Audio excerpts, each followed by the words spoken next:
सब काम हो रहा है, मेरा आपकी कृपा से सब काम हो रहा है। मेरा आपकी कृपा से सब काम हो रहा है।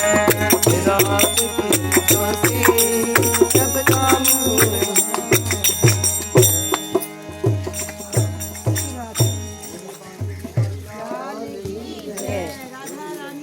इस खबर के प्रायोजक है भूषण ज्वेलर्स, लोअर बाजार, सोलन, हिमाचल प्रदेश। वासुदेव है नाथ नारायण वासुदेव, श्री कृष्ण गोविंद हरे मुरारी है नाथ नारायण वासुदेव। मैं महक उसी की कली कली में महक उसी की, कली कली में महक, हर पक्षी में चहक उसी की।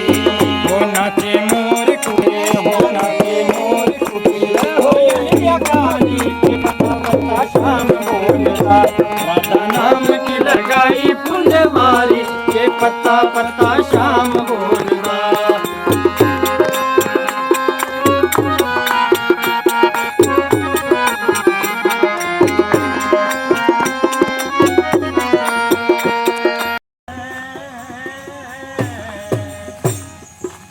अब क्या बताऊं मोहन, अब क्या बताऊं मोहन, आराम हो रहा है।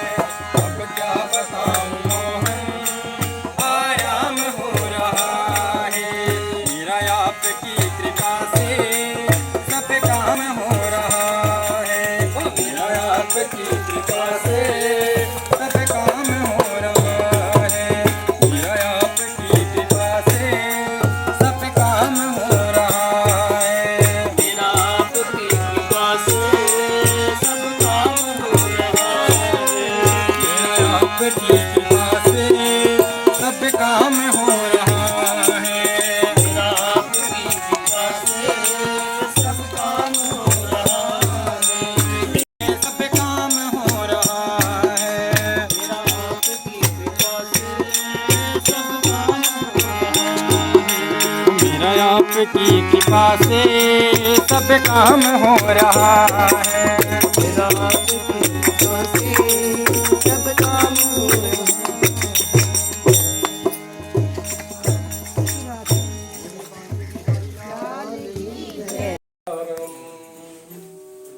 व्याप्तं येन चराचरं तत्पदं दर्शितं येन तस्मै श्रीगुरुवे नमः। परम पावन व्यासपीठ, जिसको कि महर्षि वेदव्यास जी का आशीर्वाद प्राप्त है कि साक्षात माँ सरस्वती व्यासपीठ से सभी भक्तों के जीवन के कल्याणार्थ अपनी ज्ञान अमृत वर्षा करते हैं। उस परम पावन व्यासपीठ को सत सत नमन। व्यासपीठ पर विराजमान हमारे बहुत ही प्रिय भ्राता स्वामी अखिलेश आनंद जी, जिनके कंठ में साक्षात माँ सरस्वती निवास करती हैं, उन भ्राता श्री के चरणों में सत सत नमन। और आज इस दिव्य कथा के उपलक्ष्य में भारतवर्ष से पधारे संत भगवान, सर्वप्रथम सोलन के संत समाज के भीषम पिता में स्वामी श्याम भारती जी, शिमला क्षेत्र से पधारे सुशांत मुनि जी, उत्तराखंड देवभूमि से पधारे स्वामी जी, सभी संत भगवान के चरणों में सत सत नमन, दंडवत प्रणाम। और ब्राह्मण वृंद, जो कि किसी भी कथा अनुष्ठान में व्यास जी को मूल पाठ करके शक्ति प्रदान करते हैं, ऊर्जा प्रदान करते हैं, उन ब्राह्मण वृंद के चरणों में भी सत सत नमन। और मेरे सामने बैठे माँ सरस्वती के सच्चे उपासक, जो अपनी दिव्य संगीत लहरियों से सभी के मन में उस प्रभु के प्रति भक्ति को जागृत करते हैं, उनकी कला को नमन। और इन सब से बढ़कर आज इस दिव्य कथा में उपस्थित आप सभी भक्तों की भक्ति, आस्था, निष्ठा को नमन। आज का जो मनुष्य है वो अनेक जटिलताओं और समस्याओं से घिरा हुआ है। वह अपनी उन्नति तो चाहता ही चाहता है, लेकिन साथ ही साथ समाज में भी एक सकारात्मक बदलाव चाहता है। लेकिन इन दोनों ही उपलब्धियों के लिए आज के समय में उसको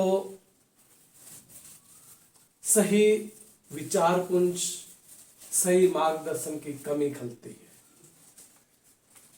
कहते हैं कि नश्वरता प्रकृति का नियम है, जो भागवत भी हमें सिखाती है कि ये शरीर हमें हमेशा के लिए नहीं मिला।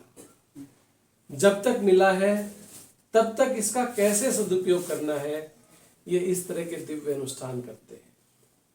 उसी नश्वरता की कड़ी में महापुरुष भी आते हैं, चले जाते हैं, लेकिन जाने से पहले वो एक ऐसी विचार संपदा छोड़ जाते हैं जो युगों युगों तक लोगों के जीवन के कल्याणार्थ उनके अंदर ऊर्जा भरती रहती है। ऐसी ऊर्जा का स्रोत जो आज के समय में सबसे ज्यादा ऊर्जावान मानी जाती है वो श्रीमद् भागवत है। और आज हम सबका सौभाग्य है कि कंडा घाट के दौलत गांव में इस दिव्य आश्रम के प्रांगण में स्वामी जी के मुखारबिंद आपको इस दिव्य कथा का श्रवण पान करने का मौका मिलेगा। भागवत कथा के बारे में कुछ कहना तो अतिशयोक्ति होगी, लेकिन यदि दो शब्द में कहा जाए कि भागवत कथा में विभिन्न प्रभु के अवतारों का वर्णन मिलता है, उनके गुणों का वर्णन मिलता है, और हकीकत में भागवत कथा क्या है? हरि अनंत अनंत गुण, अमित कथा विस्तार। इस कथा का विस्तार इतना है उसको शब्दों में बयान नहीं किया जा सकता।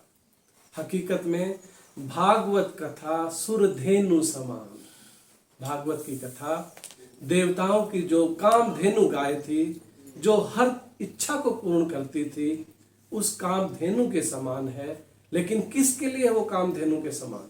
सेवत सब सुखदार, जो इसका सेवन करते हैं, केवल सुनते नहीं, वो नहीं, सुनकर जो इसकी अमृतवाणी को अपने जीवन में धारण करते हैं, उन सब के लिए ये भागवत कथा उस कामधेनु गाय की तरह है। और कामधेनु गाय हकीकत में किसको कहा जाता है? जो इच्छा करिहूं मन माही, प्रभु प्रताप कछु दुर्लभ नाहि। आपकी स्थिति ऐसी हो जाए, आपके मन से राग द्वेष स्वार्थ ऐसे मिट जाए कि जो भी इच्छा आपके मन में आए, प्रभु के प्रताप से वो दुर्लभ नहीं है। और हकीकत में इस तरह के दिव्य अनुष्ठानों का श्रवण पान करने के बाद अपने स्वार्थ में इच्छा का तो वैसे ही त्याग हो जाता है, और हम उस जीवन को जीना शुरू करते हैं जिस जीवन के लिए प्रभु ने हमें इस धरा पर भेजा है। अपने लिए, खुद के लिए पशु पक्षी जानवर सब जीवन जीते हैं। मनुष्य का जीवन तो हकीकत में वो है जिसके लिए कहा है नर होकर आए हैं, नारायण स्वरूप होकर यहाँ से जाएंगे। ऐसी करनी हमने करनी है। हकीकत में कबीर जी ने तो पूरा निचोड़ निकाल कर अपने दोहों में भर दिया है। कबीर जी कहते हैं कि कबीरा जब तू पैदा हुआ, जग हंसा तू रोया। सभी जानते हैं, विशेषकर मातृशक्ति जानती है, जब किसी के घर में कोई बच्चा जन्म लेता है और यदि वो बच्चा किसी कारणवश रोए ना, तो डॉक्टर भी चींटियां काटते हैं, सुइयां चुभोते हैं। माता पिता, घर के बुजुर्ग प्रभु से अरदास करते हैं कि प्रभु बस एक बार इस बच्चे को रुला दो। देवभूमि हिमाचल की पवित्र स्थली पर स्वामी हरिहरानंद परमहंस आश्रम दोलक कंडा घाट स्थित आश्रम में आज बड़ी भव्यता के साथ, शोभा यात्रा के साथ, कलश यात्रा के साथ श्रीमद् भागवत का प्रारंभ 2 बजे से 5 बजे तक 7 दिनों तक चलेगा। 1 तारीख को इसका पूर्णाहुति है, समापन है। और विशाल भंडारा जिसमें समस्त कंडा घाटवासी और दोलक ग्रामवासी और जो भी भक्त लोग हैं सभी को हम आह्वान करते हैं कि सब लोग यहाँ आकर के प्रसाद ग्रहण करें और नियमित जो कथा का इस भाव के साथ रखिए कि लोगों के दिलों में जो कटुता है, राग द्वेष है, वो दूर हो। आपस में प्रेम, भाईचारा, सौहार्द, विश्व बंधुत्व का भाव जागृत हो और अपने आप में आनंद का जीवन जी सके। इन भावों के लिए संपूर्ण दुखों का क्षय हो, इन भावों के साथ इस कथा का आयोजन किया गया है स्वामी हरिहरानंद परमहंस महाराज की पुण्य स्मृति में। और एक दिव्य समाधि का अनावरण है और पुनः और रोज नियमित भंडारे का आयोजन हुआ है। आज जो प्रथम भंडारा है शाम को कथा के बाद, वो पंडित अपना शर्मा सुखलाल शर्मा जी की ओर से है। तो ऐसे रोज अलग अलग भंडारे सब की ओर से यहाँ आयोजित होंगे 7 दिनों तक। और जो अंतिम भंडारा है हमारा पूर्णाहुति पर राव अशोक प्रधान जी गुरुग्राम की ओर से है। तो इसी प्रकार से तो हम पुनः सब ग्रामवासियों से, कंडा घाट वासियों से, सभी भक्तों से जो भी हैं कि वो आएँ, पूरा अपने 1 जुलाई को घर पे चूल्हा ना जलाएं, सब लोग आकर के यहीं प्रसाद ग्रहण करें, ये हम प्रार्थना करते हैं। और 2 बजे से 5 बजे तक खूब कथा का आनंद लें, ये हमारी सबसे प्रार्थना है। भूषण ज्वेलर्स सोलन, प्रदेश और देश भर में जाना पहचाना नाम। भूषण ज्वेलर्स लोअर बाजार सोलन, हिमाचल प्रदेश। उच्च गुणवत्ता की ज्वेलरी के लिए आप हमें हमारे द्वारा दिए गए नंबर्स पर संपर्क कर सकते हैं। आपका विश्वास ही हमारी पहचान है।